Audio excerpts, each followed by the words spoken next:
ओम शांति। आज हम मीठे बाप दादा के 3 जनवरी के महावाक्य सुनेंगे। बाबा कहते, मीठे बच्चे, यह सृष्टि व जमाना दुख का है। इससे नष्टो मोहा बनो, नए जमाने को याद करो। बुद्धि योग इस दुनिया से निकाल, नई दुनिया से लगाओ। प्रश्न है, कृष्णपुरी में चलने के लिए तुम बच्चे कौन सी तैयारी करते और कराते हो? कृष्णपुरी में चलने के लिए तुम बच्चे कौन सी तैयारी करते और कराते हो? बाबा उत्तर में कहते, कृष्णपुरी में चलने के लिए सिर्फ इस जन्म में सब विकारों को छोड़ पावन बनना और दूसरों को बनाना है। पावन बनना ही दुख धाम से सुख धाम में जाने की तैयारी है। तुम सबको यही संदेश दो कि यह डर्टी दुनिया है, इससे बुद्धि योग निकालो तो नई सतयुगी दुनिया में चले जाएंगे। गीत, मुझको सहारा देने वाले, ये दिल कहे तेरा शुक्रिया। ओम शांति। इस गीत में बच्चे कहते हैं कि बाबा, बच्चों की बुद्धि चली जाती है बेहद के बाप की तरफ। जिन बच्चों को अब सुख मिल रहा है अथवा सुख धाम का रास्ता मिल रहा है, समझते हैं बरोबर बाप स्वर्ग के 21 जन्मों के सुख देने आया है। इस सुख की प्राप्ति के लिए स्वयं बाबा आकर शिक्षा दे रहे हैं, समझा रहे हैं कि यह जो जमाना है अर्थात इतने जो मनुष्य हैं वे कुछ भी दे नहीं सकते हैं। यह तो सब रचना है ना। आपस में भाई बहन है तो रचना एक दो को सुख का वर्षा दे कैसे सकते? सुख का वर्षा देने वाला जरूर एक रचयिता बाप ही होगा। इस जमाने में ऐसा कोई मनुष्य नहीं जो किसको दुख, इस जमाने में ऐसा कोई मनुष्य नहीं जो किसको सुख दे सके। सुखदाता सद्गति दाता है ही एक सद्गुरु। अब सुख कौन सा मांगते हैं? यह तो सभी भूल गए हैं कि स्वर्ग में बहुत सुख थे और अभी नर्क में दुख है। तो जरूर सभी बच्चों पर मालिक को ही तरस पड़ेगा। बहुत है जो सृष्टि के मालिक को मानते हैं, परंतु वह कौन है, उनसे क्या मिलता है, वो कुछ भी पता नहीं है। ऐसे तो नहीं मालिक से हमको दुख मिला है, याद करते ही हैं उनको सुख शांति के लिए। भक्त भगवान को याद करते हैं जरूर प्राप्ति के लिए। दुखी हैं तब सुख शांति के लिए याद करते हैं। बेहद का सुख देने वाला एक है, बाकी हद का अल्पकाल सुख तो एक दो को देते ही रहते हैं। वह कोई बड़ी बात नहीं। भक्त सभी पुकारते हैं एक भगवान को, जरूर भगवान सबसे बड़ा है। उनकी महिमा बहुत बड़ी है तो जरूर बहुत सुख देने वाला होगा। बाप कभी बच्चों को व जमाने को दुख नहीं दे सकते। बाबा समझाते हैं, तुम विचार करो, मैं जो सृष्टि अथवा जमाना रचता हूँ तो क्या दुख देने के लिए? मैं तो रचता हूँ सुख देने के लिए, परंतु यह ड्रामा सुख दुख का बना हुआ है। मनुष्य कितने दुखी हैं। बाबा समझाते हैं कि जब नया जमाना नई सृष्टि होती है तो उसमें सुख होता है, दुख पुरानी सृष्टि में होता है। सब कुछ पुराना जड़जड़ी भूत हो जाता है। पहले जो मैं सृष्टि रचता हूँ उसको सतो प्रधान कहा जाता है। उस समय सभी मनुष्य कितने सुखी रहते हैं, वे धर्म अब प्राय लोप होने के कारण कोई की बुद्धि में नहीं है। तुम बच्चे जानते हो, नया जमाना सतयुग था, अब पुराना है, तो आशा रखते हैं कि बाबा जरूर नई दुनिया बनाएगा। पहले नई सृष्टि नए जमाने में बहुत थोड़े थे और बहुत सुखी थे, जिन सुखों का पारावार नहीं था। नाम ही कहते हैं स्वर्ग, बैकुंठ, नई दुनिया, तो जरूर उसमें नए मनुष्य होंगे। जरूर वह देवी देवताओं की राजधानी मैंने स्थापन की होगी ना। नहीं तो जब कलयुग में एक भी राजा नहीं, सब कंगाल है, फिर एकदम सतयुग में देवी देवताओं की राजधानी राजाई कहाँ से आई? यह दुनिया बदली कैसे? परंतु सभी की बुद्धि इतनी मारी हुई है जो कुछ भी समझते नहीं हैं। बाबा आकर बच्चों को समझाते हैं। मनुष्य मालिक पर दोष धरते हैं कि वही सुख दुख देते हैं, परंतु ईश्वर को तो याद ही करते हैं कि आकर हमको सुख शांति दो, स्वीट होम में ले चलो, फिर पार्ट में तो जरूर भेजेंगे ना। कलयुग के बाद फिर सतयुग जरूर आना है। मनुष्य तो रावण की मत पर है, श्रेष्ठ मत तो है ही श्रीमत। बाबा कहते हैं, मैं सहज राजयोग सिखाता हूँ, मैं कोई गीता का श्लोक आदि नहीं गाता हूँ जो तुम गाते हो। क्या बाबा बैठ गीता सिखाएंगे? मैं तो सहज राजयोग सिखाता हूँ। स्कूल में गीत कविताएं सुनाई जाती है क्या? स्कूल में तो पढ़ाया जाता है। बाबा भी कहते हैं, तुम बच्चों को मैं पढ़ा रहा हूँ, राजयोग सिखला रहा हूँ, मेरे साथ और कोई का भी योग नहीं है। सब मेरे को भूल गए हैं। यह भूलना भी ड्रामा में नूंद है। मैं आकर फिर याद दिलाता हूँ, मैं तो तुम्हारा बाप हूँ। मानते भी हो इनकॉर्पोरियल गॉड है, तो उनके तुम भी इनकॉर्पोरियल बच्चे हो। निराकार आत्माएं, तुम फिर यहाँ आते हो पार्ट बजाने।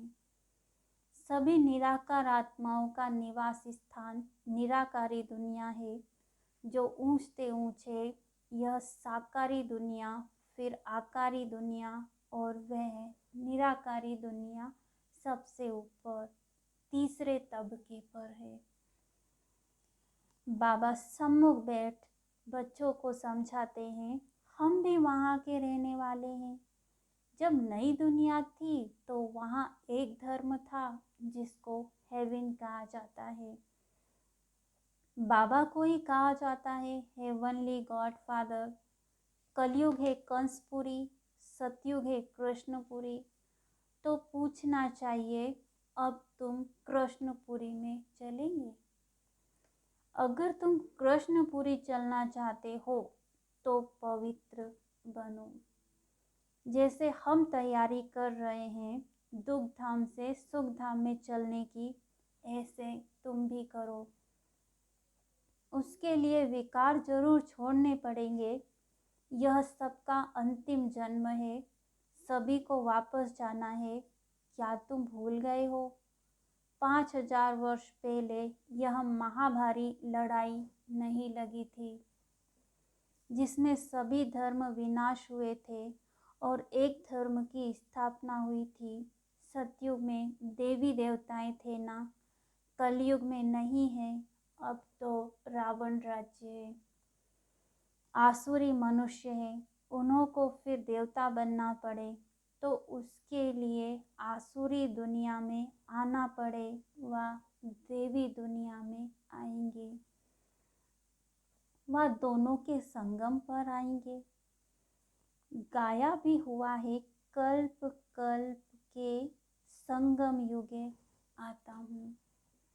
बाबा हमको ऐसे समझाते हैं, हम उनकी श्रीमत पर हैं। कहते हैं, मैं गाइड बन तुम बच्चों को वापस ले जाने के लिए आया हूँ। इसलिए मुझे कालों का काल भी कहते हैं। कल्प पहले भी महाभारी लड़ाई लगी थी, जिससे स्वर्ग के द्वार खुले थे, परंतु सभी तो वहां नहीं गए सिवाय देवी देवताओं के। बाकी सब शांति धाम में थे। मैं तो निर्वाण धाम का मालिक आया हूँ, सभी को निर्वाण धाम ले जाने। तुम रावण की जंजीरों में फंसे हुए विकारी, मूत पलीती, आसुरी गुणों वाले हो। काम है नंबर 1 डर्टी, फिर क्रोध लोभ नंबर 1 डर्टी है। तो सारी दुनिया से नष्टो मोहा भी होना है, तब तो स्वर्ग चलेंगे। जैसे बाप हद का मकान बनाते हैं तो बुद्धि उसमें लग जाती है। बच्चे कहते हैं बाबा इसमें यह बनाना, अच्छा मकान बनाना। वैसे बेहद का बाप कहते हैं मैं तुम्हारे लिए नई दुनिया स्वर्ग कैसा अच्छा बनाता हूँ। तो तुम्हारा बुद्धि योग पुरानी दुनिया से टूट जाना चाहिए। यहाँ रखा ही क्या है, देह भी पुरानी, आत्मा में भी खाद पड़ी हुई है। वह निकलेगी जब तुम योग में रहेंगे, ज्ञान भी धारण होगा। यह बाबा भाषण कर रहे हैं ना। हे बच्चे, तुम सभी आत्माएं मेरी रचना हो, आत्मा के स्वरूप में भाई भाई हो। अब तुम सभी को मेरे पास वापस आना है। अभी सब तमो प्रधान बन चुके हैं। रावण राज्य है ना, तुम पहले नहीं जानते थे कि रावण राज्य कब से आरंभ होता है। सतयुग में 16 कला है, फिर 14 कला होती है। तो ऐसे नहीं एकदम 2 कला कम हो जाती है, धीरे धीरे उतरते हैं। अभी तो कोई कला नहीं है, पूरा ग्रहण लगा हुआ है। अब बाबा कहते हैं कि दे दान तो छूटे ग्रहण। 5 विकारों का दान दे तो कोई पाप नहीं करो। भारतवासी रावण को जलाते हैं, जरूर रावण का राज्य है, परंतु रावण राज्य किसको कहते हैं, राम राज्य किसको कहते हैं, यह भी नहीं जानते। कहते हैं राम राज्य हो, नया भारत हो, परंतु एक भी नहीं जानते कि नई दुनिया नया भारत कब होता है। सभी कब्र में सोए पड़े हैं। अब तुम बच्चों को तो सत्यु की झाड़ देखने में आ रहे हैं। यहाँ तो कोई देवता है नहीं। तो यह बाबा आकर सब समझाते हैं। माता पिता तुम्हारा वही है, स्थूल में फिर यह माता पिता है। तुम माता पिता उनको गाते हो, सतयुग में तो ऐसे नहीं गाएंगे, वहाँ न कृपा की बात है। यहाँ माता पिता का बनकर फिर लायक भी बनना पड़ता है। बाबा स्मृति दिलाते हैं कि हे भारतवासी बच्चे, तुम भूल गए हो, तुम देवताएं कितने धनवान थे, कितने समझदार थे। अब बेसमझपन देवाला मार दिया है। ऐसा बेसमझ माया रावण ने तुमको बनाया है, तब तो रावण को जलाते हो। दुश्मन का एफिजी बनाए उनको जलाते हैं। तुम बच्चों को कितनी नॉलेज मिलती है, परंतु विचार सागर मंथन नहीं करते, बुद्धि भटकती रहती है।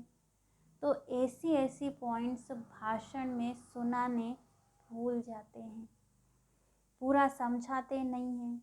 तुमको तो बाबा का पैगाम देना है कि बाबा आया हुआ है, यह महाभारी लड़ाई सामने खड़ी है, सभी को वापस जाना है, स्वर्ग स्थापन हो रहा है। बाबा कहते देह सहित देह के सभी संबंधों को भूल मुझे याद करो। बाकी ऐसे सिर्फ कहना नहीं है कि इस्लामी बौद्धि आदि सब भाई भाई हैं।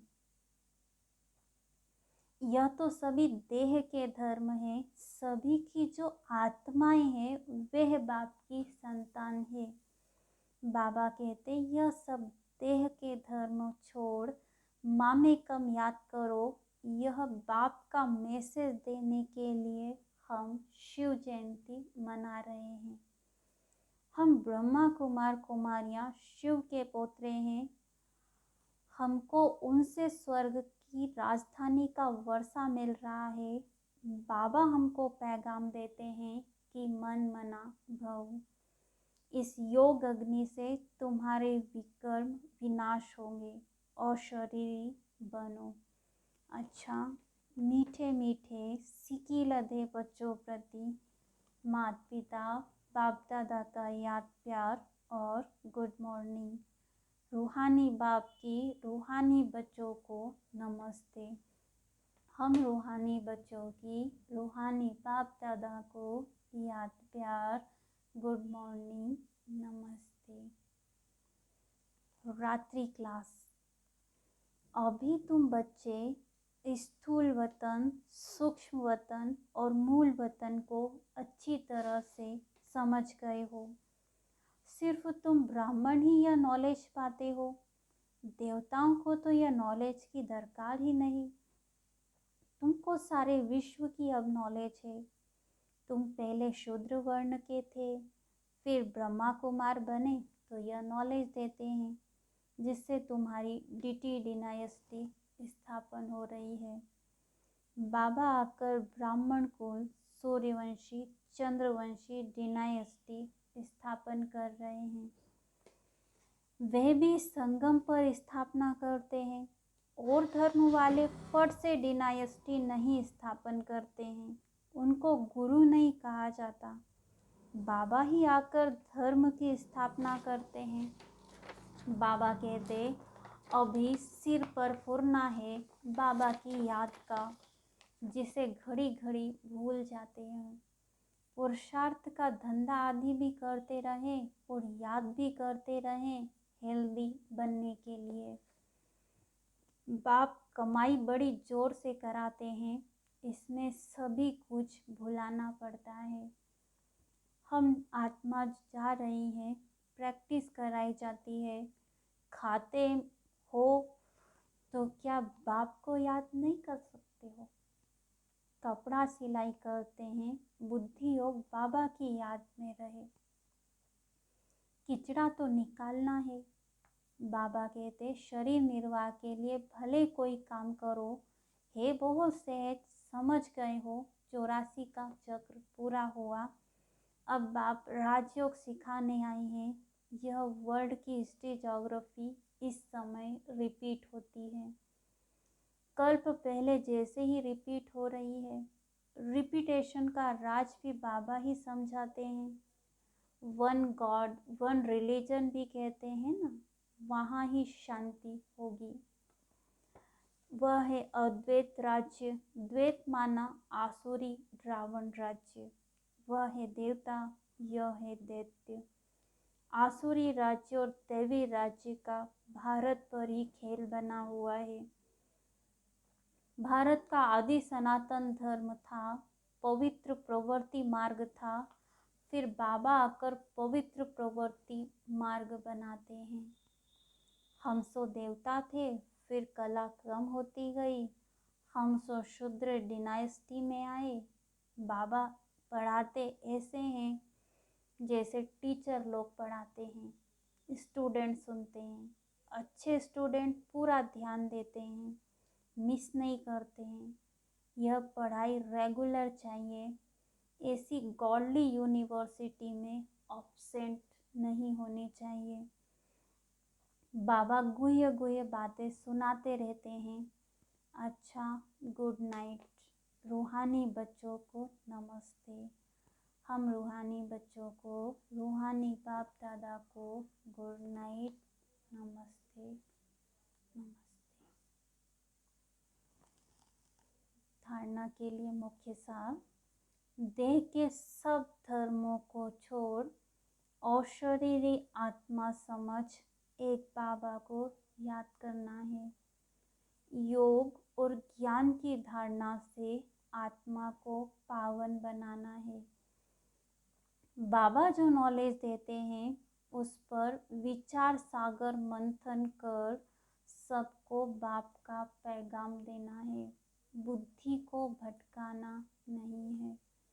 वरदान, बाप के कदम पर कदम रखते हुए परमात्मा दुआएं प्राप्त करने वाले आज्ञाकारी भव। बाप के कदम पर कदम रखते हुए परमात्मा दुआएं प्राप्त करने वाले आज्ञाकारी भव।